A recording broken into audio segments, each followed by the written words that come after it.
Faraja na kuhitaji faraja. Faraja za moyo. Jioni njema. I just want to, welcome everybody. Thank you so much, my viewers and my listeners. This is your friend Maggie Kings, Rev.Maggie Kings.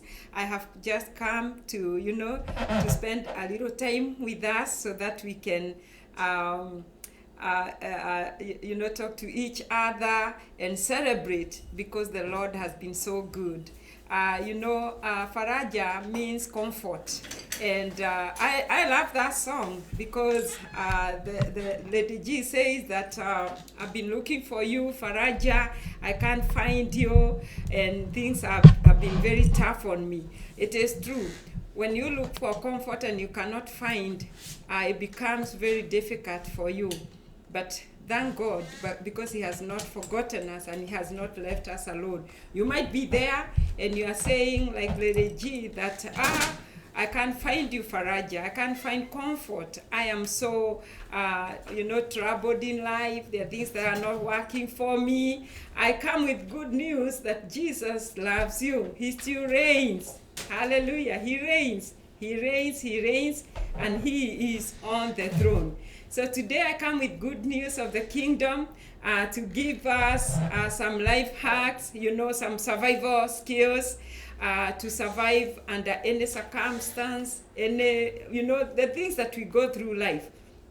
And let me tell you, I always tell you that it's not that I have it all, but the Bible tells me that with the same comfort that the Lord has comforted me with, and this is only through the word of God, through prayers, through the disciplines of abiding in Christ and Him in me, that I am able even to move on, because life has never been easy for anybody. Let no one lie to you, but I come here to encourage somebody to tell you that God is a loving Father. He will never leave nor forsake you. It doesn't matter what you're going through. Whatever life brings your way, you're supposed to face it with courage. Yeah, you're supposed to face it with courage, and also to look ahead or to look beyond the current things that you're going through, and know that tomorrow will be a better day than today. Yes, because that's what God does. Whenever a new day comes, it comes with its new troubles, challenges, and joys as well.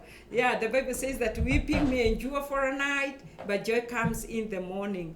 Meaning, you cannot be in one situation for a long time or forever. No. Things come and they change, and when they change, the Lord puts a new song in your mouth. Hallelujah. It's been a while, but I am so grateful. I'm so happy that the Lord has kept me and has brought me back to Faraja. And I am rejoicing to know that you are here, my viewer and my listener, because the Lord has also done great in your lives. Hallelujah. So I would like us to start with a word of prayer as we move on. Let's believe together and pray in Jesus' name. Father, in the mighty name of Jesus, we thank you, Lord, for allowing us time and space to come and do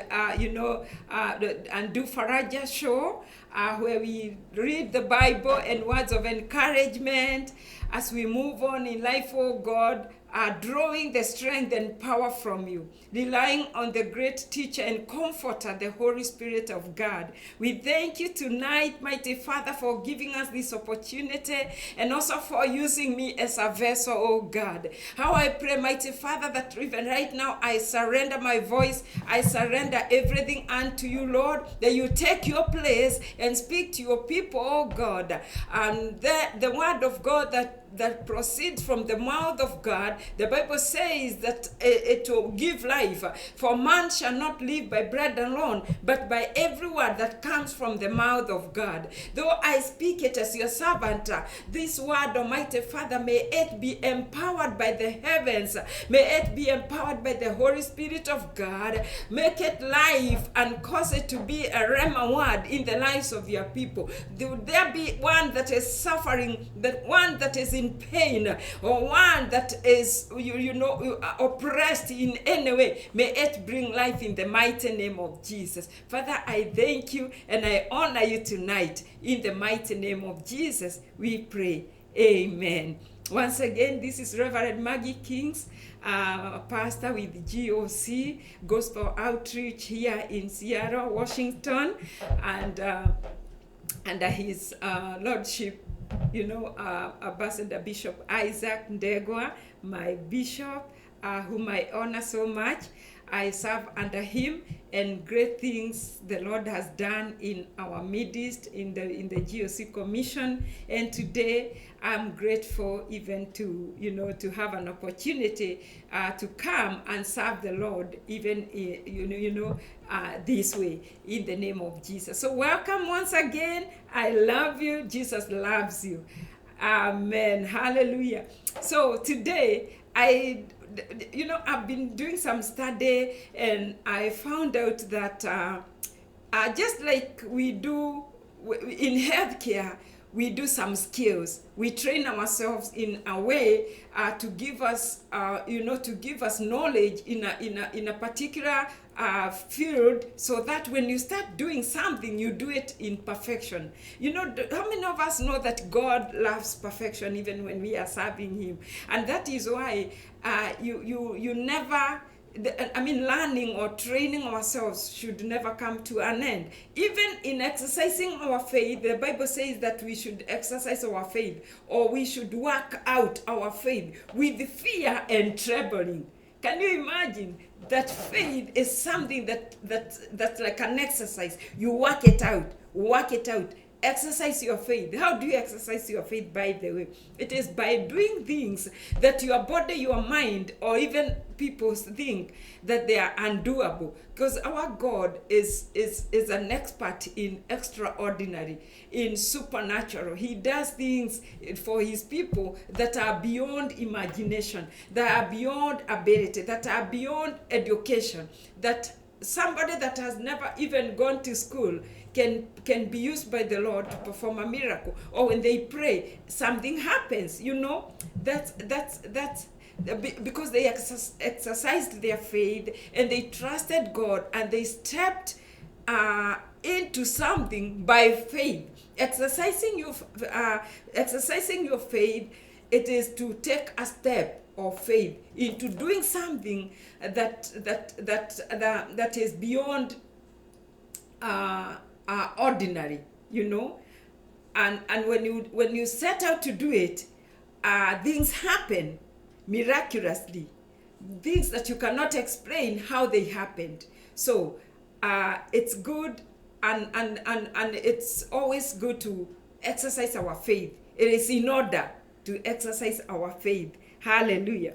So in my study, I just picked up some topics here and there, and I saw that just like any life hack that you can do to make your work easy, even in your Christian faith, in your walk of faith, and even in your situation, there are some life hacks or survival skills, spiritual survival skills that you can apply in your life, and you find that, what I thought I could not be able to do, I am able to do by applying these life-giving principles. Amen. So I have like about 7 of them that we are going to mention one by one, and they may not all apply in your life, but I know they can. But you can just run with one and say, or maybe in one area you will see, this area I am lacking, and for sure I am going to work it out, and I know. And that now you work it out by faith, and then wait to see the results. Okay, Yeah, so today I'm so grateful that we are going to do this more exercise together. Hallelujah. Number one, this is very common. It's the word of God. The word of God tells us to keep our hearts. Hey, you might be there saying, how do I keep my heart? And how I know I've been doing this, but let me tell you, do you get offended very easily? Are you a person that gives up very easily? Are you the person that has an ear to the ground, and everything that you hear, you take it in, you bolt it in, and then one day you just erupt and start shouting, start fighting people, start crying, or start, blaming people because of things that are not working in your life. Let me tell you, the Bible says in the book of Proverbs, chapter 4, verse 23, keep your heart with all vigilance. Wow. Keep your heart, for from it flows the springs of life. I can never explain it better than that. That the reason why you need to keep your heart, or to guard your heart, according to other translations, just read from your Bible, Proverbs 4:23, that guard your heart, keep your heart with all diligence, because from it flows the springs or rivers of life.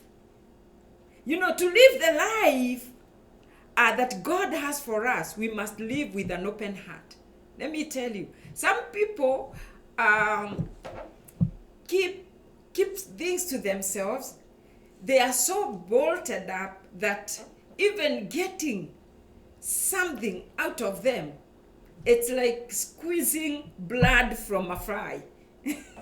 Because they are so tight, they are so empty inside, thinking that they have something to hide or something of value that they don't want to let out. But let me tell you, it is good to keep an open heart. You keep an open heart when you keep an open heart, you will move away from self-consciousness or self-focused, because a life that is closed off is a self-conscious life and a self-focused life. That you only you think that whatever you are doing it to shield yourself from being hurt or from being wounded, but in other words, you're just focusing on yourself. That is not the will of God. We go through life trying to protect our hearts, and by doing so, we sometimes even exclude God away from our hearts. Or we keep even God away, or from us, and we exclude him from us. But the Bible does not tell us to close off our hearts. The Bible tells us to guard, to keep our hearts with diligence or with vigilance. Why? Because from it comes or springs out the springs of life. Just as the heart pumps blood out to the rest of the body, your heart also pumps out spiritual life. Your heart, it pumps out spiritual life. Therefore, your heart is the place where God speaks to you, and your heart is what he cares about. It is not enough to just give him your mind for understanding or your hands to work for him. Because there are people who are very busy doing the work of the Lord. Oh yes, doing the work of the Lord. Yeah, you call them here, they are there to do the work. But their hearts are so tight, there is no space for God. And in a heart where there is no space for God, there is no heart for love, no heart for forgiveness, there is no heart for even moving forward or connection. There is no heart for even destiny connection. It's like somebody that has given up in life, and you think where you are, you're okay. No, my friend, you are not okay. The Bible encourages us not to close our hearts, but to keep our hearts, meaning you keeping the heart is, it's opening our hearts to God and realizing that it is God. keeping it by choosing to hear from God. And when you hear from God and he directs you, because he's the one who directs us through his Spirit, you will always be ready and open and ready to do the will of God. Your heart will incline into doing the will of God. Hallelujah. So God wants your heart. God wants you to love him in response to how much he also loves you. Open your heart to God. Ask him if there are any walls you have built around your heart. Stop believing every lie and every misconception that would keep you from experiencing God's love and also love for God's people. And I want to give you, some points, some prayer points that you can pray towards this one of the principles that we are talking about that is keeping your heart. Number one, take an inward look at your heart. Give yourself a heart evaluation. Is your heart healthy and open to give and to receive love? Or is it closed and walled off? Is it like Jericho? The Bible says that now Jericho was fortified. It had a wall that and at one time nobody could go in or even come out. Some hearts are like surrounded by a wall like that one of Jericho. So ask God to tear down any walls you have built up between you and him. Number 3, reflect on how much God loves you and thank him. A heart that is so walled up, it will be very difficult to see God's work or God at work. How many times have you ever heard people say, no, I don't care what happens. I don't trust anybody. Yeah? Because when you hear people talk like that, number one, you will realize that there is a great wall that they have built around them, thinking that they are shielding themselves from being hurt, from being wounded, whereas they are wounding themselves and their relationship with God. You are an answer to another person's problems. You never thought that, you never believed that because of the way you have closed your heart. Start opening your heart and asking God to tear down those walls in Jesus' mighty name. And in Faraja, we talk about healing. In Faraja, we point out things that can cause us to remain in a situation, in an unpleasant situation where we are not healing and nothing is happening in our lives. We need to move forward. We need to progress. Yes, we need to grow. Therefore, tear down. Ask God to help you to tear down every wall that you have built up between you and him. Amen. Number 2 is love at all times. After you have opened your heart, after you have guarded your heart in the right way, and your heart is open, and the Spirit of the Lord is moving freely, now you can have a heart to love. The Bible talks about, loving, and it talks about you having a friend, and you also being a friend to somebody. A friend loves at all times. Be a friend that can love and be lovable. Amen. It is in the Bible that he that have many friends must also prove to be friendly. Be friendly, have a friend, and also be a friend that somebody can rely on and can count on. It is very sad to have somebody or hear someone say, I don't need any friend. I keep it to myself. And unless somebody calls me, I'll never call them to check on them. No, God didn't create any man here to be, an island. Human beings, we are social beings. And more so as children of God. Heaven belongs to all of us. And it's about multitude and multitude. God will gather from all creed, all peoples. They belong to God. Therefore, be a friend. And if you look at Proverbs 17 and verse 17, it says, a friend loves at all times, and a brother is born for adversity. So, are you a friend to somebody? Are you a brother to somebody? in the days of trouble. You see, no one is meant to go through life alone and without help. So God wants to give you friends and make you a friend, okay? So that you yourself and others will be blessed together. Our God is a loving Father, and we are all his children. So this verse says, a friend laughs at all times, and a brother is born for adversity. It's when life gets hard and we need our friends the most, but sometimes friends abandon us for relationships that require less of them. Yes, it happens. When you go to a friend and the expectation or the expectation that you put for them is less, or they are there but they don't feel like they are useful, they will leave.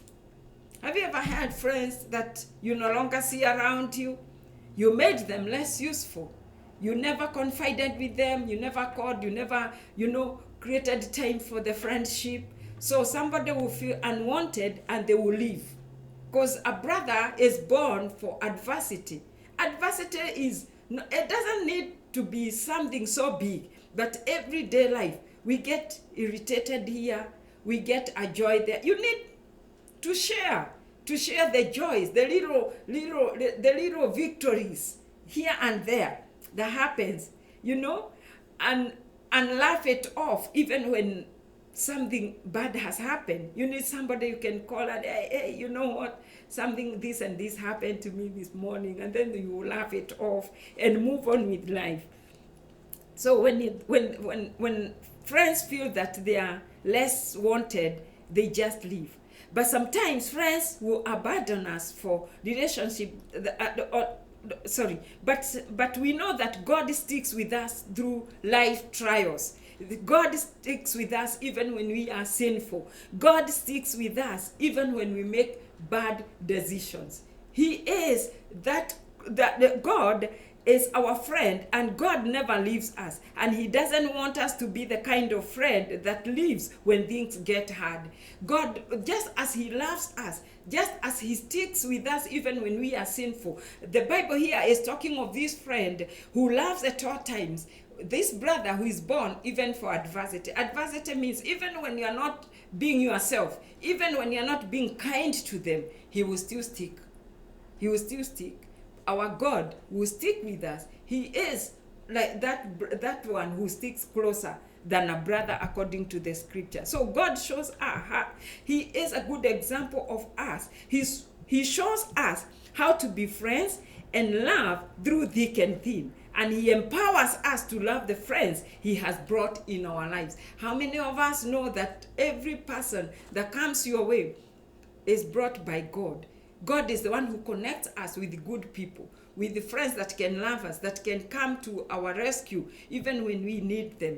God is the one who created, he brought them our way. And one way to live a life of gratitude, to thanking God, is through showing kindness and also appreciating God for bringing people that can love us. Some of them, they never knew you, they don't even know where you come from. Like now we are in a foreign country, but God connects you. You never knew each other even from back home, connects you with people that are new to you, and they may not necessarily agree with everything that you do or you stand for, but they love you for who you are. This is what we are talking about, a brother that is born for you for the day of adversity. So God calls us to love our friends at all times. He calls us to a lifestyle of love and stick to, and sticking togetherness, or sticking together with our friends. What kind of a friend are you? God is calling you to love with the love that he has shown you today. Okay, so you can do these prayer pointers, and in your prayer you can pray on how much God loves you and how God has given you a good friend and how good God is as a friend to us. In your prayers, ask God to make you more like him and to help you love your friends like he has loved you. Another point is that you can also ask God, or you can also, ask God to bring it to your memory among your friends, or pick a friend and pray for them, even right where you are. Today, you can remember your friend and raise a prayer for them in Jesus' mighty name. Another life hack that I want us to look at today is forgiveness. As you forgive others, do you remember to forgive yourself? Because sometimes we are held down and by weight of things that we did yesterday, the failures of yesterday, that we can never come to a point where we can forgive ourselves. The Bible says again in Proverbs 28 verse 13 and 14, whosoever conceals his transgressions will not prosper, but he who confesses and forsakes them will obtain mercy. So blessed is the one who fears the Lord always, but whoever hardens his heart will fall into calamity. Oh, my friend, you can never go far if you are the person who never says sorry. If you are a person who never looks back and even looking into your life and saying, I know this place, this area I have failed and I need forgiveness. I don't want to dwell on that much, but remember, this is the core. This is the key to everything. Forgiveness is the key to everything. If you learn to forgive yourself and forgive others, you will live a free life. Somebody said, and I quote, that forgiveness is setting a captive free. And then looking back to see that the captive that you have just set free is yourself. How much we would want that? Let me tell you, sometimes we beat ourselves up, not because of our own failures, but the failures of others. And you take all that load and put it on yourself and never forgive yourself because you failed in a particular area. God is not okay with sin. He does not get excited about our mistakes, but he is faithful and just to forgive our sins when we confess and repent. God requires us to repent and move on. Thanks to Jesus that he does not stop loving you at any point. Even when you are at your lowest, Jesus still loves you. So remember, forgiveness is a key. It's a vital key in our lives, and it will make your life better. So if God is willing to forgive you like that, you can forgive yourself as well. Stop beating yourself up and live the free life that Jesus died to give you. Jesus died to set you free. In your prayers, you can take this point. Number one, take a second and think about how much God loves you. Number two, ask God to show you how he feels about you. Yes, he can, because God hates sin. God hates even when we are not able to forgive ourselves. Again, forgive yourself for anything that you are blaming yourself for, and release yourself to the power of forgiveness. Another life hack is that you can be hard to offend. You can train yourself to be hard to offend. Train yourself to be a hardcore, not in a bad way, but don't be a sissy. You know, the people who get offended over nothing.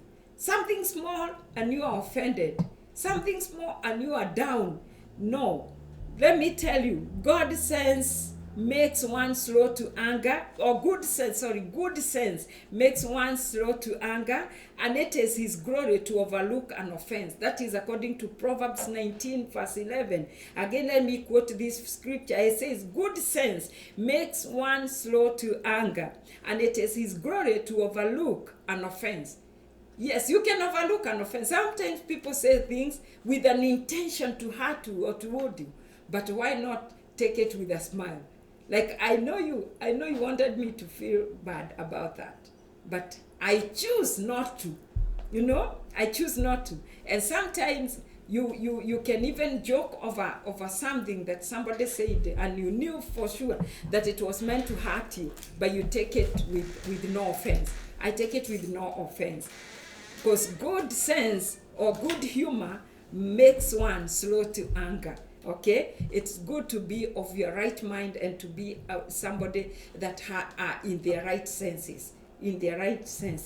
Good, that's why they call anger madness. I was so mad, or why are you mad? When you are angry, you are taken as somebody that is mad. It's a form of a degree of madness. Matthew 27 says, or rather Matthew 27, is full of wrongs done to Jesus. He is betrayed by his friend, beaten, mocked, killed. Jesus had more of a right to be offended than anyone ever has.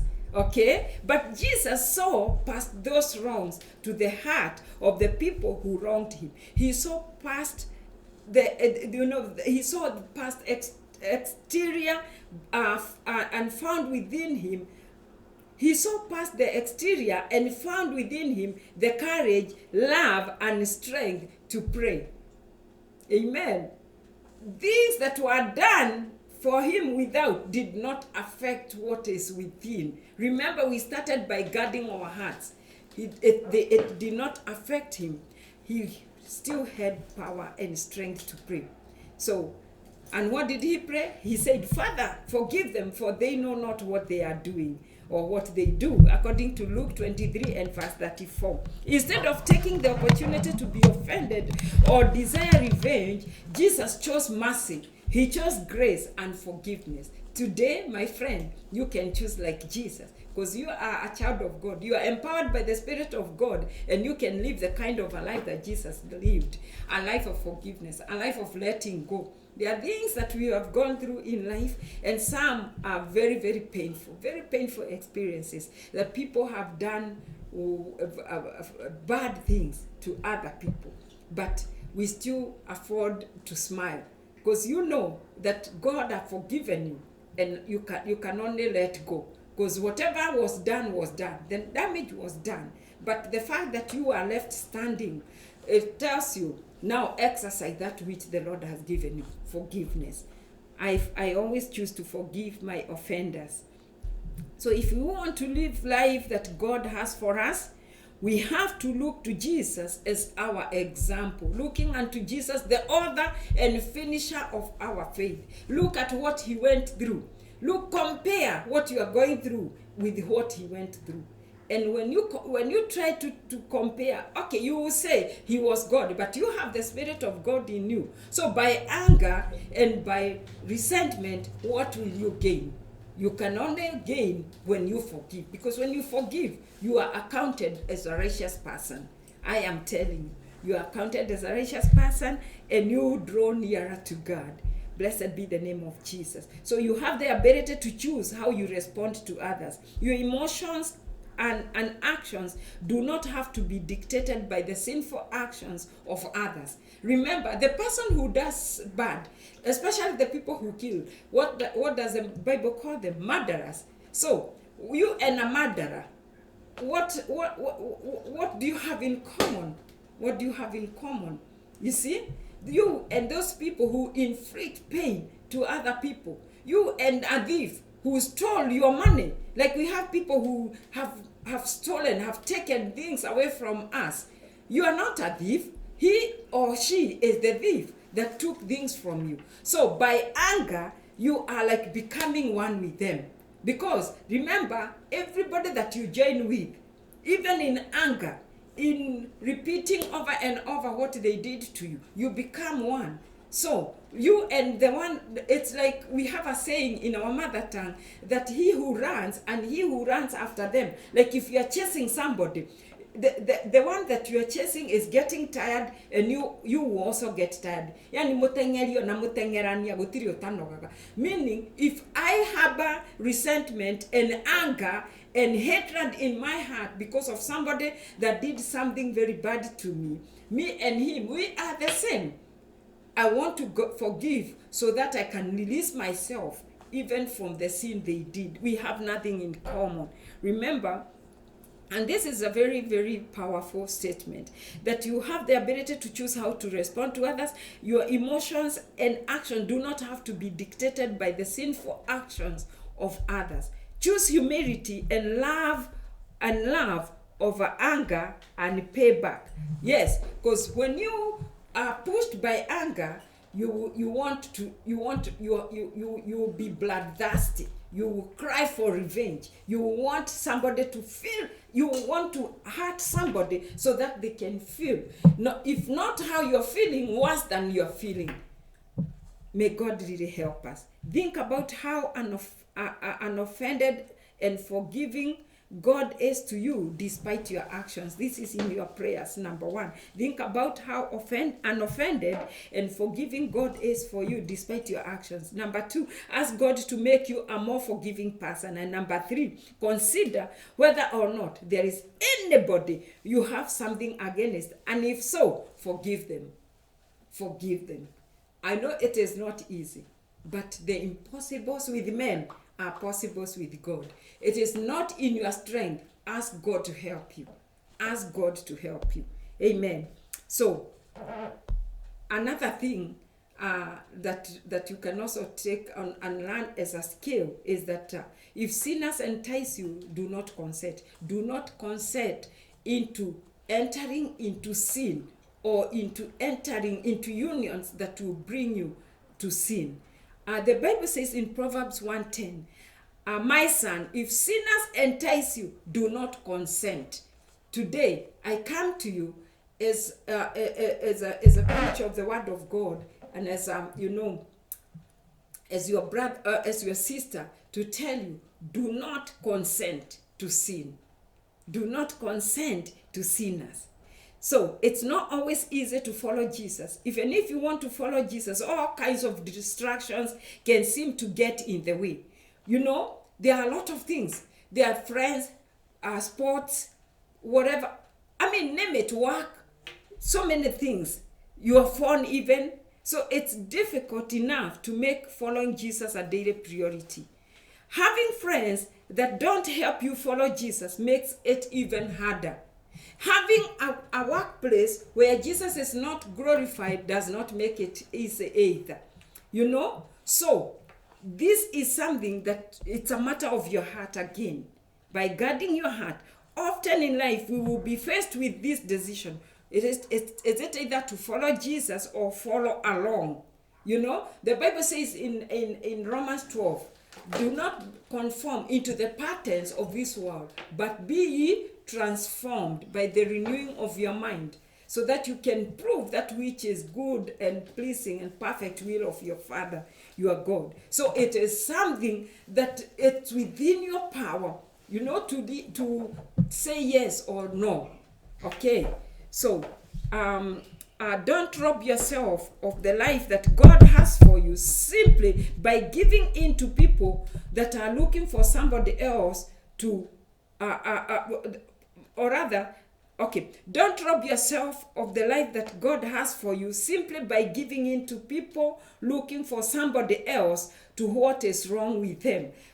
There are people who always look for fault in other people, and also looking for people to work to involve or to engage in their wrongdoing. Do not fall into those traps of the enemy. Do not fall into being a person that follows, a follower of anything that you see, you follow.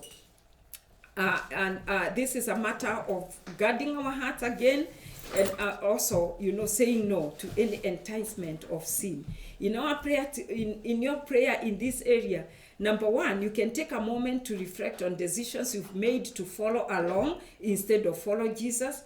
What could be different if you decided not to do that? What could be different if you decided to do what is right? Remember, there is a voice that will always tell you, this is the way, this is not the way. The voice of God, the Holy Spirit, He will always guide you. You have an open heart to hear from God. You have an open heart to love people. You have an open heart to forgive. God will always guide you, because this is a life that is totally surrendered unto the Lord. And you will know, this one I am not following. This one, there is no God in this one. And you will say no to it. So take time to think about what friendship you might need to change, because of the negative impact they have on your life. Take a moment to think, what should I do? What to do in life and what not to do. If you are in a job that is making you constantly unhappy and things that are happening, the power is in your hands, my friend. You can say no. You can change things. You can change friends. You can change areas. You can even move from a particular area.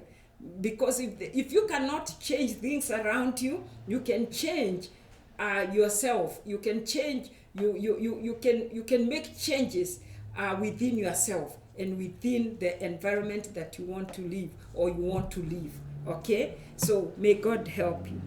The last one is trust in the Lord with all your heart. Let me tell you, all these things will happen when you surrender everything unto the Lord and learn to trust him. Proverbs 3:5-6, it says, trust in the Lord with all your heart and do not lean on your own understanding. In all your ways, acknowledge him and he will make straight your paths. Okay? So you are not supposed to figure out your path through this life alone.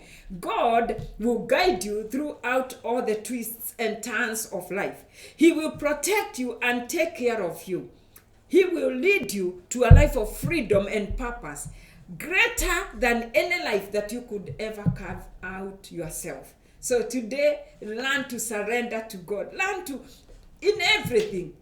I am telling you, in choosing friends, even in choosing career, choosing a life partner. Have you ever heard of people that have been killed by their husbands and their wives, and you wonder what went wrong? Because every relationship, every marriage has a love story in the beginning, and it was so good. But because you chose or you went into it by yourself, leading yourself and guiding yourself, that is when things go wrong. But if you involved God from day one, you're working with him, asking God, am I really in good relationship? And when you heard the voice of God, no, this relationship is not good, it is not glorifying me, leave, run. You hardened your heart. You had all the red flags. You had, all the warnings. Your parents did not approve of it. Your friends were like, but you went on and you did what you did. Now you end up being in a situation, either divorce or even worse, you see, or stuck in a bad marriage, where now instead of enjoying, you are enduring. That was not in the plan of God. That is not what God intended for you. If you could have listened and waited and prayed through, God would have directed you and shown you. But you see, we care so much about the temporary gratifications. You say, oh, I don't want to leave him because I'll be hurt. We would rather be hurt and cry today than cry forever, or than cry for many years. Just, a broken relationship can cause you to cry, can cause depression, can cause, a discomfort, but it's just gonna last for a little while. I can assure you that. I can tell you for sure. Yes, it hurts, but it won't hurt more than when you end up in hospital with a black eye, or with a lip missing, or even dead. The worst that can happen will happen to you. And a lot of things that happens when a relationship goes wrong. And that is just in one area. Do not allow anything keep you from your joy. Whether a job, whether a relationship, anything, you can name it. You can leave it and live a good life that God, had functioned for you. Therefore, in this one, trust in the Lord with all your heart. If you let him, God will guide you in and out of every circumstance by tugging on your spirit and speaking to your heart. I just said that with God in charge of your life, you'll be perfectly led. You'll be perfect, because God will keep you in perfect peace. He has given you all you will ever need to go through life with him as your guide. You just have to trust him to lead you better than you can lead yourself. Today, I come to tell you, Proverbs 3:5-6. Trust in the Lord with all your heart. Trust in the Lord with all your heart, and do not lean on your own understanding. Do not lean on your education. Do not lean even on your experiences. I know I've had so many life experiences. I've gone through so much. But sometimes even experiences will not guide you into perfect life, or into perfection, or into perfect decision making. Always rely on God. Learn to surrender and ask God and involve him in everything that you are doing. So reflect on what it would be like if God was your guide through your life. Ask God to lead you. Commit and trust him Follow him wherever he leads. Again, when you come to God, don't come with a plan B. At Mungu naomba, I pray, and at the back of your mind you're like, if he doesn't answer, this and this is what I will do. Come on, don't have a plan B. It is either God, you help me, or I die in your hands. I would rather die in your hands other than anywhere else. I don't want to lead or guide myself. Number 3 is ask God to let you in on what he wants to do in your life next. Like, God, I'm ready to follow you. When I'm done with this, from here, I am not leading myself. I want you to lead me. Then ask God, where do I go from here, Lord? I've been in that situation where I surrendered everything and asked God, where do I go from here, Lord? To tell me what to do next. And for sure, God is so faithful. The last one, speak with gratitude. I told you I'm going to give you 7 life hacks, and the 7th one is speak with gratitude. Let me tell you, the Bible says in Proverbs 18:21, death and life are in the power of your tongue, and those who love it will eat of its fruit. The way we talk either causes death or life, depending on what comes out of our mouth.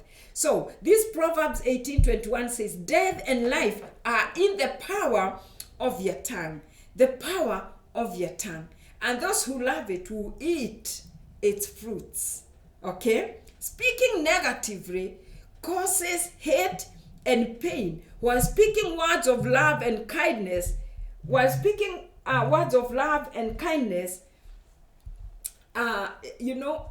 bring life.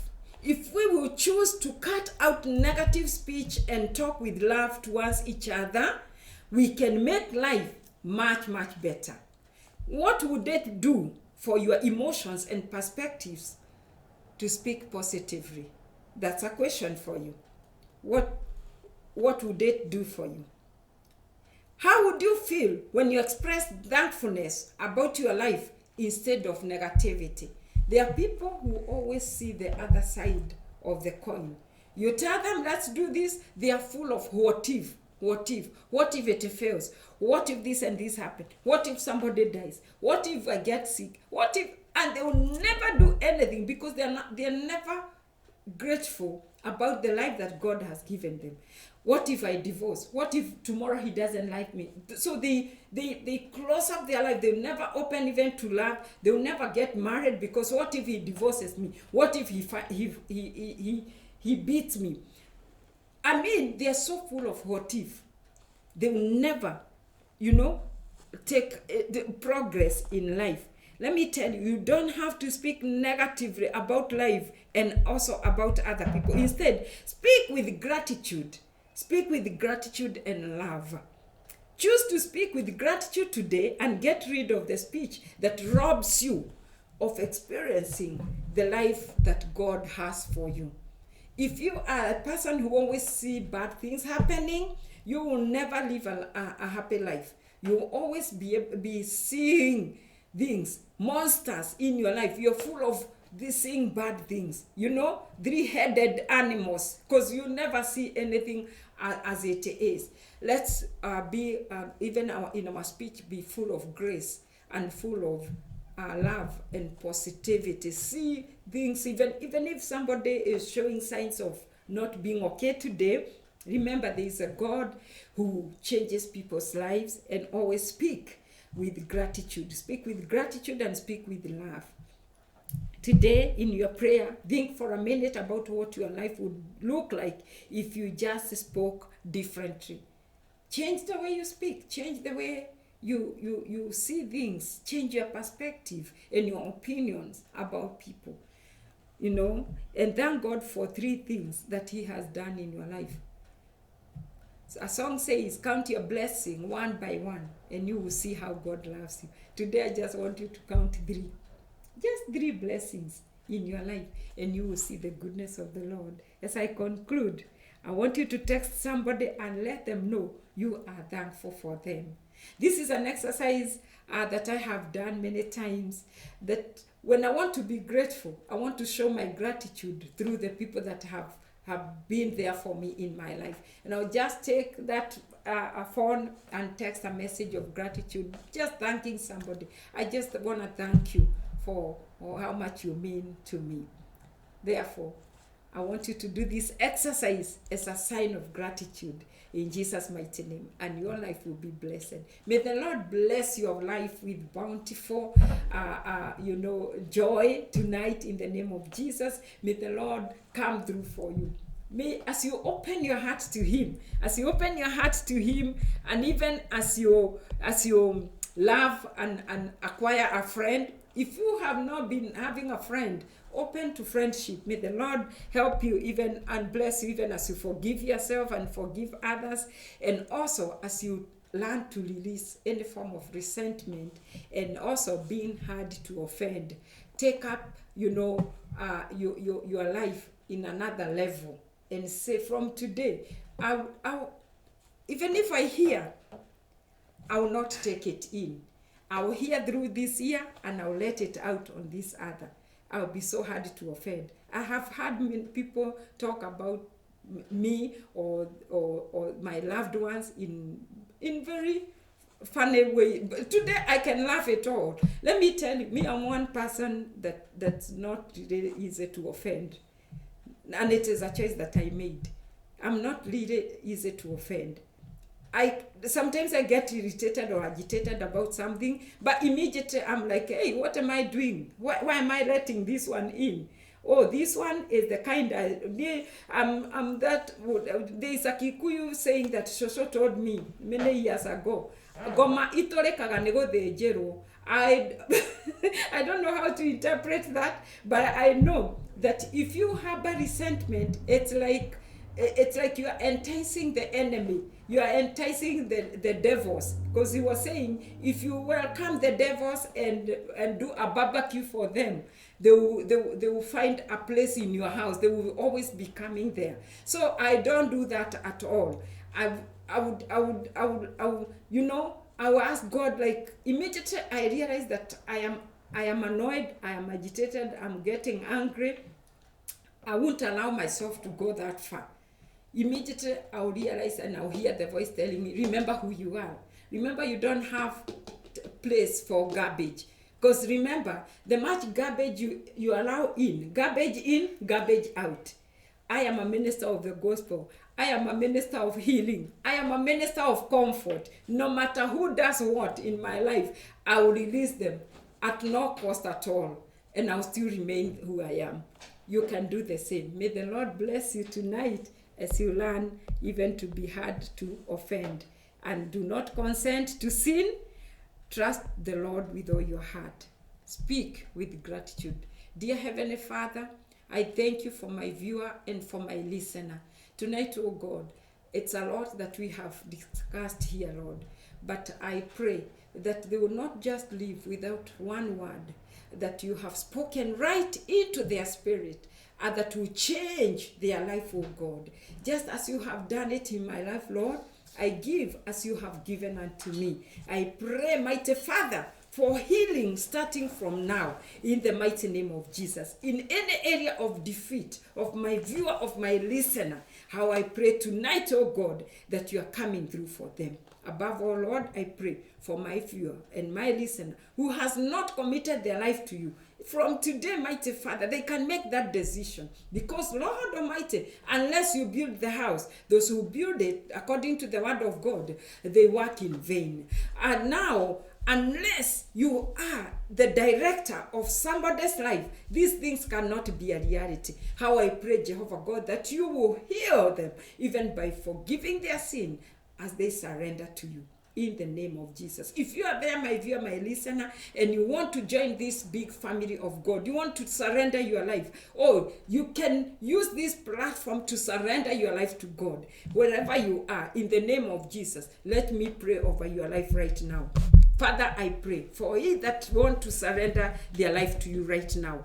In the name of Jesus, Holy Spirit of God who convicts the sinner, Come through for them, Lord. Forgive their sin. They are repentant. They are sorry. They want to be joined to the family of God. If they were backslidden, oh God, bring them back in the name of Jesus. Just as you did the prodigal son when he said that he was sorry and came back to the Father after he came back to his senses. Oh God, I pray for the prodigal right now that they are returning back home in the mighty name of Jesus. I thank you, Lord, and I honor you. Therefore, if you have made that decision, go look for a Bible-believing church, a Spirit-filled church, and surrender to a pastor, and then sit under the discipleship of men and women of God who will lead you and help your life, and you will continue on your way rejoicing. You have a long life to live, my friend. Don't go through life alone. Don't go through life as a prodigal. Don't go through life as an orphan. God loves you. He has given us freely His Spirit to lead us and guide us in the mighty name of Jesus. Till next time, for Faraja show, I will see you. I pray that the Lord will keep you. See you next time. Faraja here. God bless. Furahisha moyo wako, maneno ya kuhuisha moyo, kuinua na kukutia motisha. Ungana naye Rev.Maggie Kings kila siku ya Ijumaa kwa kipindi Faraja kwenye idhaa yako Pacific Waves Television. Au ponye moyo wako katika wingi wa mawazo ya moyoni mwako.